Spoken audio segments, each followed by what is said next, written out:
Hello, I'm Father Joe Roesch of the Marian Fathers of the Immaculate Conception. Thank you for joining us as we continue with our year-long journey, reading the diary of St. Maria Faustina Kowalska from beginning to end. Today we take up from where we left off, beginning with diary entry number 555.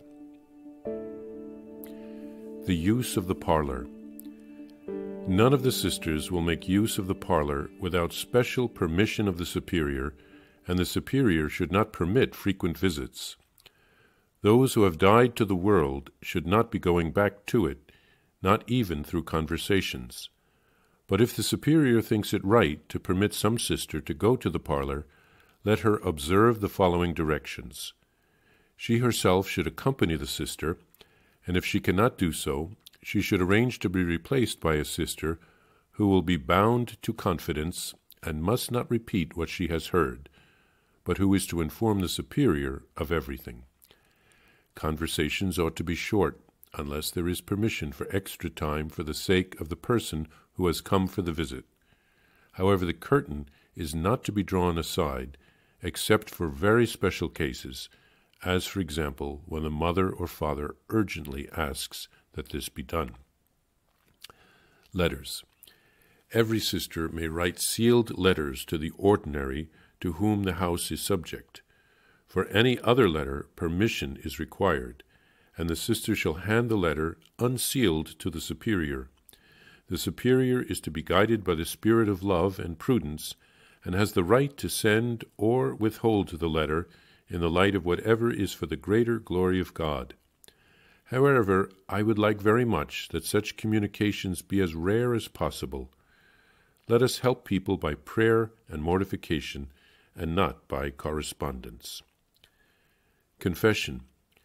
Both the regular and the extraordinary confessors for the community will be appointed by the ordinary, the bishop. There will be one regular confessor, and he will hear the sisters' confessions once a week. The extraordinary confessor will come once every 3 months, and each sister is obliged to see him, even if she makes no confession. The 2 confessors will hold their posts in the convent for 3 years. Then there will be a secret vote, and the superior will submit the results to the ordinary. The confessor can be reappointed for an additional 3 years, and even a third 3-year term. The sisters will make the confession through a locked grill. The conferences to the community will also be given through a grill covered with a dark curtain. The sisters will never talk among themselves about confession or the confessors.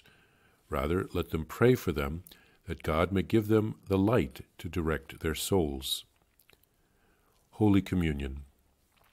The sisters should never talk about who goes more or who goes less frequently to Holy Communion. They should refrain from passing judgment on this subject, which does not concern them. All judgments in this matter belong exclusively to the confessor. The superior may speak to a sister, not to inquire why she is not going to communion, but simply to make confession available to her. The superior should never dare to enter into the domain of the sisters' consciences. The superior may sometimes arrange that the community offer communion for a certain intention. Each sister should strive for the greatest purity of soul, so that she might receive the divine visitor every day. On one occasion, when I entered the chapel, I saw the walls of a building in a state of disrepair, a torn-down building. The windows were without panes, and the doors had only frames with no paneling.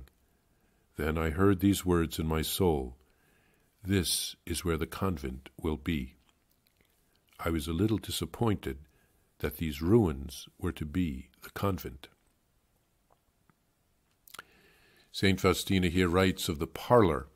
This is where cloistered sisters would meet visitors. My aunt was a Poor Clare nun. I remember visiting her along with my family at the convent when I was growing up. We would go once or twice a year and speak to her from a parlor, and she would be in another room, separated from us by a grill, and we would speak to her through the grill. I can remember visiting some Carmelite convents as well and speaking to the sisters through a grill like that. St. Teresa of Avila complained that the sisters in her convent gossiped with the women of the village through the grill of the parlor, and there seemed to be little difference, according to her, between the sisters and the other women in the village. For this reason, she set about her reform of the Carmelites. Normally, St. Faustina wants her congregation to speak to visitors through a curtain, not a grill, so that they can really be withdrawn from the world. The curtain can be drawn aside in exceptional cases, and she prefers that the sisters not write too many letters to family. She wants the sisters to assist people through their prayers and mortifications rather than through letters, which is sort of like an act of apostolate. Confession should also take place through the grill, and conferences through the grill with a dark curtain. St. Faustina also writes some thoughts about Holy Communion. And then she's given a vision of one of their future convents, and she writes that she's disappointed at the state of disrepair of the building. St. Faustina is very honest and open as she writes her thoughts in her diary. That is why we can identify with her.